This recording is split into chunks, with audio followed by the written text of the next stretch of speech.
ಬೈತಾಗ್ಬಿಟ್ಟದೆ ಅಲ್ಲಿದ್ದವ್ರಿಗೆ, ಯಾರು ದೂರದವರಲ್ಲ, ಶಿಷ್ಯರಿಗೆ ಆಲೋಚನೆ. ಅವಾಗ ಏನು ಮಾಡಿದ, ಸರಿ ಬಿಡಿ ಹೇಳೋಣ, 50 ಮಂದಿಗೆ ಸಾಲಾಗಿ ಕುಂದ್ರಿಸ್ರಿ ಪಂಚ ಅಂದ್ರೆ ಸಾಲಾಗಿ ಕುಂತಿರ್ತಾರ ಪಾಪ, ಹಸುಗೊಂಡಾರ ಎಲ್ಲರ ಪಾಪ. ಅವಾಗ ಎಲ್ಲರಿಗೆ ಏನು ಮಾಡ್ತಾನೆ ಗೊತ್ತಾ, ಆ ಪುಟ್ಟಿ ಒಳಗಿಂದ ಹಿಂಗಾಗ್ತಾರೆ, ಒಬ್ರಿಗೆ ಆಗ್ತಾರೆ, ಮತ್ತೆ ನೋಡ್ತಾನೆ, ಇದೇನು ಬಂತು, ಯಾಕೆ ಗೊತ್ತಾ, ಎಲ್ಲರಿಗೆ ಹಂಗೆ ಅನ್ಸ್ತಾ ಇದ್ದಾರೆ, ಹಂಗೆ ಬರ್ತಾ ಇದೆ ಒಳಗಿಂದ ಬೇದಲ್ಲ. ಅದು ಪಲ್ಸು ಬಟ್ಲ ಅಲ್ಲ, ಪಂಚಾಮೃತ ಬಟ್ಲ ಅಲ್ಲ, ಅದು ದೇವರ ಮಾತು. ಪ್ರೈಸಲ್ಲ. ಆಗಲಿ ಅಂದ್ರೆ ಆಗ್ಬೇಕು, ಹೋಗಲಿ ಅಂದ್ರೆ ಹೋಗ್ಬೇಕು ಅಷ್ಟೇ. ಯಾಕೆ ಗೊತ್ತಾ, ಆತ ಸೃಷ್ಟಿ ಮಾಡುವ ದೇವರು, ಸೃಷ್ಟಿ ಮಾಡಿದ ದೇವರ ಬೇದಲ್ಲ. ಹಲ್ಲೆಲೂಯ. ದೇವರಿಗೆ ಮಹಿಮೆ ಉಂಟಾಗಲಿ. ಅಷ್ಟು ಜನರು ಊಟ ಮಾಡಿದ ಮೇಲೆ 12 ಪುಟ್ಟಿ ಉಳಿದು ಅಂತ. ಯಾಕೆ, ಇವರು ಉಂಡ ಅಂತ. ಹಲ್ಲೆಲೂಯ. ಡೌಟ್ ಮನುಷ್ಯರಲ್ರಿ ಇವರು, ಹಣಮಾನದ ಮನುಷ್ಯರು. ಹಲ್ಲೆಲೂಯ. ದೇವರಿಗೆ ಮಹಿಮೆ ಉಂಟಾಗಲಿ, ದೇವರಿಗೆ ಸ್ತೋತ್ರ ಉಂಟಾಗಲಿ. ಅದ್ಭುತವಾಗಿ ಪ್ರಿಯವಾದವರೇ, ಎಲ್ಲರೂ ಊಟ ಮಾಡಿ ತೃಪ್ತಿಗೊಂಡು, ಎಷ್ಟು ಜನ ರೀ, ಎಷ್ಟು ಪುಟ್ಟಿ ಆದವ್ರೆ, 12 ಪುಟ್ಟಿ ಉಳಿದು. ಅವಾಗ ಹೇಳ್ತಾನ, ಇವುಗಳಿಂದ ನೀವು ಇಟ್ಟುಕರಿ, ಈ ಸ್ವಪ್ನ ತರ್ಕಿ ನೀನು ಸ್ವಲ್ಪ ಕೊಟ್ಟರೆ ಆತ ಅಧಿಕವಾಗಿ ನಿನಗೆ ಕೊಡ್ತಾನೆ. ಎಲ್ರಿಗೂ 6 ದಿವಸ ದುಡಿದು ನಿನ್ನ ಕೆಲಸವನ್ನು ಮಾಡಬೇಕು, 7ನೇ ದಿವಸ ದೇವರ ಸನ್ನಿಧಿಗೆ ಬರಬೇಕು. ಅದು ದೇವರ ಚಿತ್ತ, ಅದು ದೇವರ ಇಷ್ಟ. ಆತ ಆಜ್ಞೆಗಳನ್ನು ಕೈಕೊಂಡು ನಡಿಬೇಕು, ಅದು ದೇವರ ಇಷ್ಟ. ಆಮೇಲೆ ನಿನಗೆ ಲೋಕದೊಳಗೆ ಏನು ಬೇಕು ಅವೆಲ್ಲವೂ ಕೊಡ್ತಾನೆ. ಯಾಕೆಂದ್ರೆ ಎಲ್ಲ ಉಂಟು ಮಾಡಿದ್ದು ದೇವರೇ, ಎಲ್ರಿಗಿಟ್ಟಿದ್ದಾರೆ. ಹಲ್ಲೆಲೂಯ. ಅದು ನಿನ್ನ ವಿಶ್ವಾಸದ ಮೇಲೆ ಏನಾಗಿರುತ್ತೆ, ವಿಶ್ವಾಸದ ಮೇಲೆ ಅಡಕವಾಗಿರುತ್ತೆ ಪ್ರಿಯರೇ. ವಿಶ್ವಾಸ ನೀನು ಹೆಚ್ಚಿಸಿಕೊಂಡಲ್ಲ, ದೇವರು ಎಲ್ಲ ಕಾರ್ಯ ಮಾಡ್ತಾನೆ. ಹಲ್ಲೆಲೂಯ. ಅಸತೋಮ ಸದ್ಗಮಯ, ಕತ್ತಲೆ ಮಾರ್ಗವನ್ನು ಬಿಟ್ಟು ಬೆಳಕಿನ ಮಾರ್ಗಕ್ಕೆ ನಡೆಯರಿ. ಕತ್ತಲೆ ಮಾರ್ಗ ಪಾಪದ ಮಾರ್ಗ, ಬೆಳಕಿನ ಮಾರ್ಗ ನೀತಿಯ ಮಾರ್ಗ. ಅಸತೋಮ ಸದ್ಗಮಯ, ತಾಮಸೋಮ ಜ್ಯೋತಿರ್ಗಮಯ. ಹಲ್ಲೆಲೂಯ. ತಾಮಸೋಮ ಜ್ಯೋತಿರ್ಗಮಯ. ಪ್ರಿಯವಾದವರೇ, ತಾಮಸ ಅಂದ್ರೆ ಅದು ಕತ್ತಲೆ. ದೇವರಿಗೆ ಮಹಿಮೆ ಉಂಟಾಗಲಿ, ದೇವರಿಗೆ ಸ್ತೋತ್ರ ಉಂಟಾಗಲಿ. ಜ್ಯೋತಿ ಅಂದ್ರೆ ಬೆಳಕು. ಕೆಟ್ಟ ಮಾರ್ಗವನ್ನು ಬಿಟ್ಟು ಒಳ್ಳೆ ಮಾರ್ಗಕ್ಕೆ ಹೋಗ್ರಿ. ಇದರ ಮೂಲನೇ ಅದರಾಗೆ ಇತ್ತು. ಮತ್ತೆ ಆಮೇಲೆ ಕತ್ತಲೆಯ ಮಾರ್ಗವನ್ನು ಬಿಟ್ಟು ಬೆಳಕಿನ ಮಾರ್ಗಕ್ಕೆ ನಡೆಯಿರಿ. ಹಲ್ಲೆಲೂಯ. ದೇವರಿಗೆ ಮಹಿಮೆ ಉಂಟಾಗಲಿ, ದೇವರಿಗೆ ಸ್ತೋತ್ರ ಉಂಟಾಗಲಿ. ಆಮೇಲೆ 3ನೇದು ಮೃತ್ಯೋಮ ಅಮೃತಂ ಗಮಯ. ಮೃತ್ಯು ಅಂದರೆ ಮರಣ ಮಾರ್ಗವನ್ನು ಬಿಟ್ಟು ಜೀವ ಮಾರ್ಗಕ್ಕೆ ನಡೆಯಿರಿ. ಹಲ್ಲೆಲೂಯ. ಓಂ ಶಾಂತಿ ಶಾಂತಿ ಶಾಂತಿ ಅಂದರೆ ಓಂ ಅಂದರೆ ತಂದೆ ಕುಮಾರ ಪರಿಶುದ್ಧಾತ್ಮ, ಆತನೇ ಶಾಂತಿಗೊಳಿಸೋದು. ಹಲ್ಲೆಲೂಯ. ದೇವರಿಗೆ ಮಹಿಮೆ ಉಂಟಾಗಲಿ, ದೇವರಿಗೆ ಸ್ತೋತ್ರ ಉಂಟಾಗಲಿ. ಆಮೇಲೆ ಪ್ರಿಯವಾದವರೇ, ಇನ್ನೊಂದು ಏನು ಗೊತ್ತಾ ಪ್ರಿಯರೇ, ಯೇಸಪ್ಪನ ಮಾತು ಹೇಳಿದ್ರು ಸೃಷ್ಟಿಕರ್ತನ ದೇವರು. ಏನು ಗೊತ್ತಾ, ನಾನೇ ಮಾರ್ಗವು ಸತ್ಯವೂ ಜೀವವೂ ಆಗಿದ್ದೇನೆ. ನನ್ನ ಮೂಲಕವಾಗಿ ಹೊರತು ಯಾರೂ ತಂದೆಯ ಬಳಿಗೆ ಬರುವುದಿಲ್ಲ, ಬರಲಾರಲ್ಲ. ನಾನೇ ಮಾರ್ಗವಾಗಿ, ಅಸತೋಮ ಸದ್ಗಮಯ ನಾನೇ. ಅಹಂ ಸದ್ಗಮಯ, ಅಹಂ ಜ್ಯೋತಿರ್ಗಮಯ, ಅಹಂ ಅಮೃತಂ ಗಮಯ. ಅಂದರೆ ನಾನೇ ಮಾರ್ಗವು, ನಾನೇ ಸತ್ಯವು, ನಾನೇ ಜೀವವು ಆಗಿದ್ದೇನೆ. ಬ್ರದಲ್ಲ. ದೇವರಿಗೆ ಮಹಿಮೆ ಉಂಟಾಗಲಿ, ದೇವರಿಗೆ ಸ್ತೋತ್ರ ಉಂಟಾಗಲಿ. ಆಮೇಲೆ ಅದಕ್ಕೋಸ್ಕರ ಅಂತ ದೇವರು ನೀನು ಮಲಗುವುದು ಹೇಳುವುದು ಎಲ್ಲ ಆತನಿಗೆ ಗೊತ್ತು ಪ್ರಿಯರೇ. ಆತ ಇವತ್ತು ನಿನ್ನನ್ನು ಆಶೀರ್ವದಿಸುವುದಕ್ಕಾಗಿ ಬಂದಿದ್ದಾನೆ. ರಾತ್ರಿ ಅಪಾಯ ಬರಲ್ಲ, ಮುಂಜಾನೆ ಅಪಾಯ ಬರಲ್ಲ, ಮಧ್ಯಾಹ್ನ ಅಪಾಯ ಬರಲ್ಲ. ಹಲ್ಲೆಲೂಯ. ಯಾಕೆ ಗೊತ್ತಾ, ಎಲ್ಲ ಕಾಲದಲ್ಲಿ ಆತ ನಿನ್ನ ಸಂಗಡ ಇರ್ತಾನೆ. ಮುಂದೆ ವಾಕ್ಯ ಹೋದರೆ ಪ್ರಿಯರೇ, ನಿನ್ನ ಕೈಯನ್ನು ನನ್ನ ಮೇಲೆ ಇಟ್ಟಿದ್ದೆ. ಹಾ, ಇಂಥ ಜ್ಞಾನ ಯಾರ ಕೈ? ಆಶ್ಚರ್ಯವಾಗಿದೆ. ಯಾರ ಕೈ ರೀ? ದೇವರ ಕೈಯೇ. ನಿನ್ನನ್ನು ಸೃಷ್ಟಿಸಿದಾತನ ಕೈಯೇ, ನಿನ್ನ ತಂದೆಯ ಕೈಯೇ ನಿನ್ನ ಮೇಲೆ ಇದೆ. Praise the Lord. ಹಾ, ನಿನ್ನ ಕೈಯನ್ನು ನನ್ನ ಮೇಲೆ ಇಟ್ಟಿದ್ದೆ. ಇಂಥ ಜ್ಞಾನವು ನನಗೆ ಬಹು ಆಶ್ಚರ್ಯವಾಗಿದೆ. ಹಾ, ಅದು ನನಗೆ ನಿಲುಕುವುದಿಲ್ಲ. ಹಾ, ನಿನ್ನ ಕೈಯೇ ನನ್ನ ಮೇಲೆ ಇಟ್ಟಿದೆ. ಹಲ್ಲೆಲೂಯ. ಇಂಥ ಜ್ಞಾನವು ನನಗೆ ಬಹು ಆಶ್ಚರ್ಯವಾಗಿದೆ, ಅದು ಉನ್ನತವಾದದ್ದು, ನನಗೆ ನಿಲ್ಕೋದಿಲ್ಲಪ್ಪ. ಹಲ್ಲೆಲೂಯ. ದೇವರಿಗೆ ಮಹಿಮೆ ಉಂಟಾಗಲಿ, ದೇವರಿಗೆ ಸ್ತೋತ್ರ ಉಂಟಾಗಲಿ.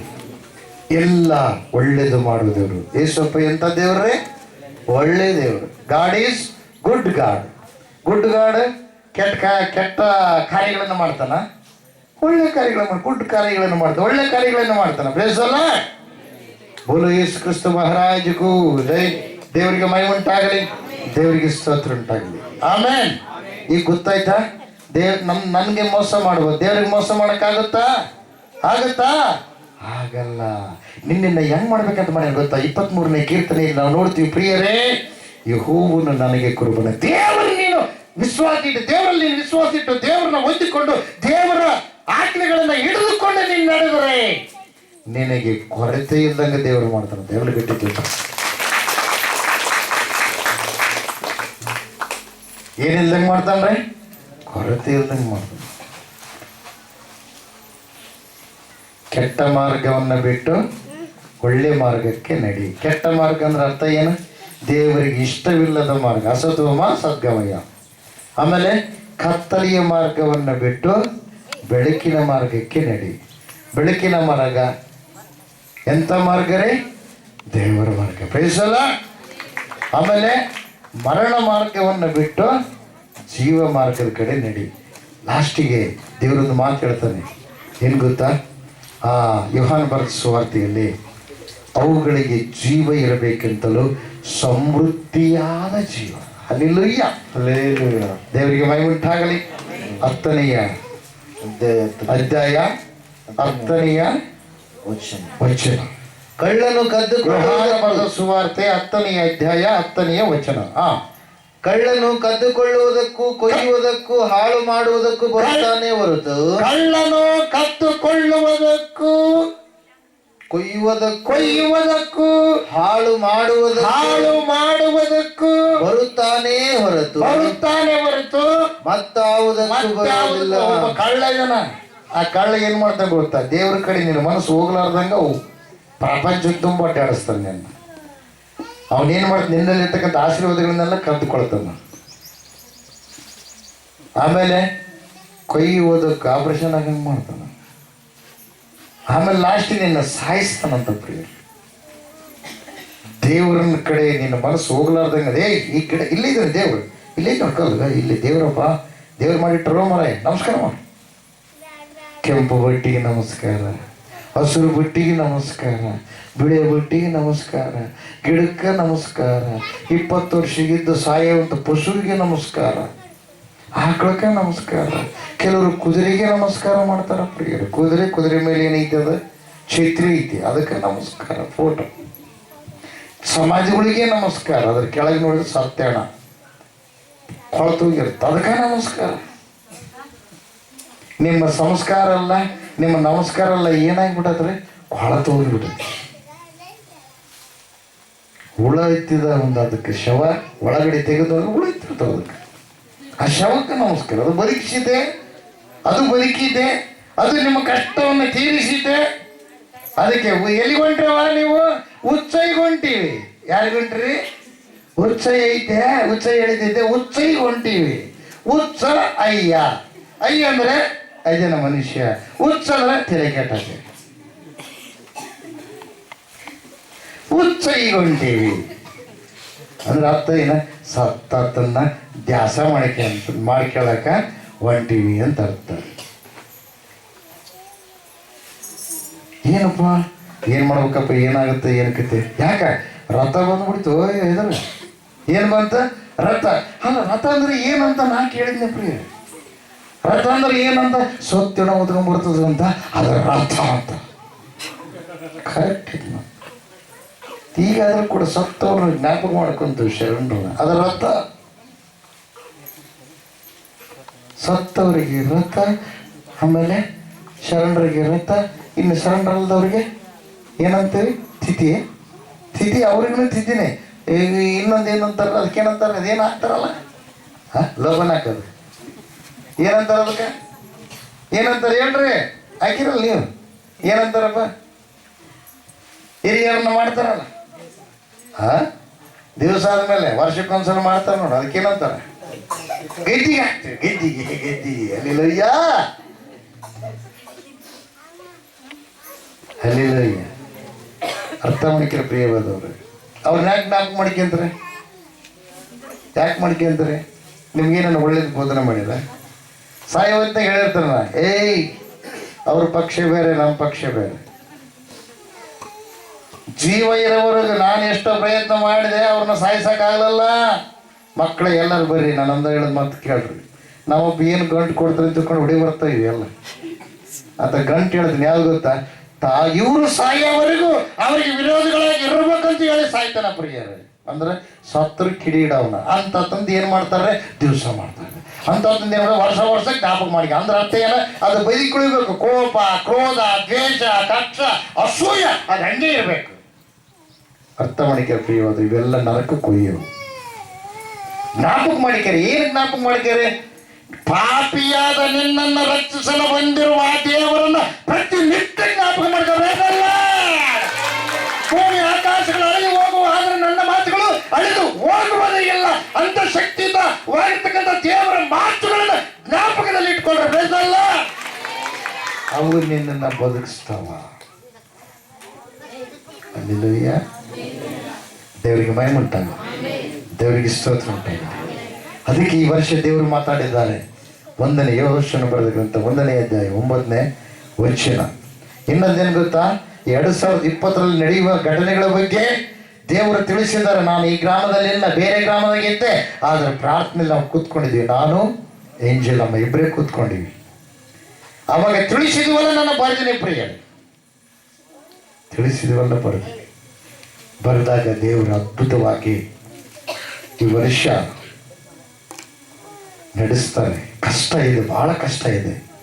ಯೌವನಸ್ಥರಿಗೆ ಕಷ್ಟ ಇದೆ, ಗರ್ಭಿಣಿ ಹೆಣ್ಣು ಮಕ್ಕಳಿಗೆ ಕಷ್ಟ ಇದೆ, ಬಾಲ ಮಕ್ಕಳಿಗೆ ಕಷ್ಟ ಇದೆ, ಅನೇಕ ತರವಾದ ರೋಗಗಳು. ಯಾವ ಸಮಯಕ್ಕೆ ಏನಾಗುತ್ತೋ ಗೊತ್ತಿಲ್ಲ. ಅದಕ್ಕೋಸ್ಕರವಾಗಿ ದೇವರು ಹೇಳ್ತಾನೆ, ಎಚ್ಚರದಿಂದಿರು, ಸ್ಥಿರಚಿತ್ತನಾಗಿರು, ಧೈರ್ಯದಿಂದಿರು, ಕಳವಳಗೊಳ್ಳಬೇಡ, ಅಂಜಬೇಡ. ನೀನು ಹೋಗುವಲ್ಲೆಲ್ಲ ನಿನ್ನ ದೇವರಾದ ಯೆಹೋವನು ಏನ್ ಮಾಡ್ತಾನೆ, ನಿನ್ನ ಸಂಗಡ ಇರ್ತಾನೆ. ಯಾವಾಗ ಆತನ ಧ್ಯಾನ ಮಾಡಿ, ಆತನ ನಂಬಿ, ಪಿತೃಗಳಿಂದ ಬಂದಿರ್ತಕ್ಕಂಥ ಪಾಪ ಶಾಪಗಳು, ನೀನು ಮಾಡಿರುವ ಪಾಪ ಶಾಪಗಳು ಎಲ್ಲಗಳು ಹೋಗಬೇಕು. ಹೋದ ಮೇಲೆ ನೀತಿವಂತನಾದ ದೇವರು ನೀನು ಸ್ವೀಕಾರ ಮಾಡಬೇಕು. ಅವರೆಲ್ಲ ಆ ಪಾಪಗಳನ್ನ, ನೀನು ಮಾಡಿದ ಪಾಪಗಳನ್ನ ಒಪ್ಪಿಕೊಂಡು ಬಿಟ್ಟು ಯೇಸು ಸ್ವಾಮಿ ನಿಜವಾದ ದೇವರು ಅಂತ ನಂಬಿ ಪಾಪ ವಿಮೋಚನೆ ದೀಕ್ಷಾಸ್ನಾನ ಮಾಡಿಸಿಕೊಂಡಾಗ ನೀನು ಅವಾಗ ದೇವರ ಮಗ ಆಗ್ತಿ. ಮೋಕ್ಷಕ್ಕೆ ನಿನಗೆ ಟಿಕೆಟ್ ಸಿಗುತ್ತೆ. ಆ ಟಿಕೆಟ್ ಜೋಪಾನವಾಗಿ ಇಟ್ಕೋಬೇಕು. ಯಾಕಂದ್ರೆ ರೈಲು ಬರುತ್ತಲ್ಲ, ಬಂದ ತಕ್ಷಣ ಏನಾಗ್ಬೇಕು, ಅದ್ರಾಗ ಎಂಟ್ರ್ ಆಗ್ಬೇಕು.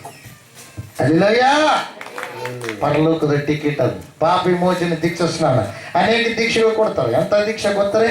ಗುರುಬೋಧ ಅಂತ ಒಂದು, ಇನ್ನೊಂದೇನ್ರಿ ಲಿಂಗ ದೀಕ್ಷೆ ಅಂತ ಒಂದು, ಇನ್ನೊಂದೇನ್ರಿ ಅಯ್ಯಾಚಾರ ಅದು ಒಂದು, ಆಮೇಲೆ ಇನ್ನೊಂದೇನ್ರಿ ಪ್ರಿಯವಾದವ್ರೆ ಜನಿವಾರ ದೀಕ್ಷೆ. ಅನೇಕ ದೀಕ್ಷೆಗಳು ಯಾವ ಪ್ರಿಯರೇ, ಆದರೆ ಪಾಪ ವಿಮೋಚನೆ ದೀಕ್ಷೆ ಇಲ್ಲ. ಅದು ಸೃಷ್ಟಿಕರ್ತನಾದ ದೇವರು ಮಾಡಿರೋ ಎಲ್ಲರಿಗೆ ಕೊಡಕ್ಕಿಲ್ಲ. ಆ ದೇವರೇ ಯಾರನ್ನ ನೇಮಕ ಮಾಡಿದಾನೋ, ಯಾರ ಸಂಗಡ ಮಾತಾಡ್ತಾನೋ ಅವರ ಮೂಲಕವಾಗಿ ದೇವರು ಕಾರ್ಯ ಮಾಡಿಸ್ತಾರೆ. ಎಲ್ಲರೂ ಗಟ್ಟಿಯಾಗಿ ಚಪ್ಪಳ ದೇವರ ಬಂದ್ರು. ಅವಾಗ ಏನಾಗುತ್ತೆ, ನಿನಗೆ ಸಿಗುತ್ತೆ ಪ್ರಿಯರೇ ಸ್ಥಿರಚಿತ. ಏನು ಅಪಾಯ ಆಗಲ್ಲ, ಬೇಕಾದ ಅಪಾಯ ಬರಲಿ, ದೇವ್ರು ಏನ್ ಮಾಡ್ತಾನೆ, ತಪ್ಪಿಸ್ತಾನೆ. Hallelujah, hallelujah. ದೇವರಿಗೆ ಮಹಿಮೆ ಉಂಟಾಗಲಿ. ಆಮೆನ್. ದೇವರಿಗೆ ಸ್ತೋತ್ರ ಉಂಟಾಗಲಿ. Amen, amen. ನಿನಗೆ ಆರೋಗ್ಯವನ್ನು ಕೊಡ್ತಾನ ಪ್ರಿಯರೇ. ಏನ್ ಕೊಡ್ತಾನ್ರಿ ನಿನಗೆ? ಆರೋಗ್ಯವನ್ನು ಕೊಡ್ತಾನ. Praise the Lord. Hallelujah, hallelujah.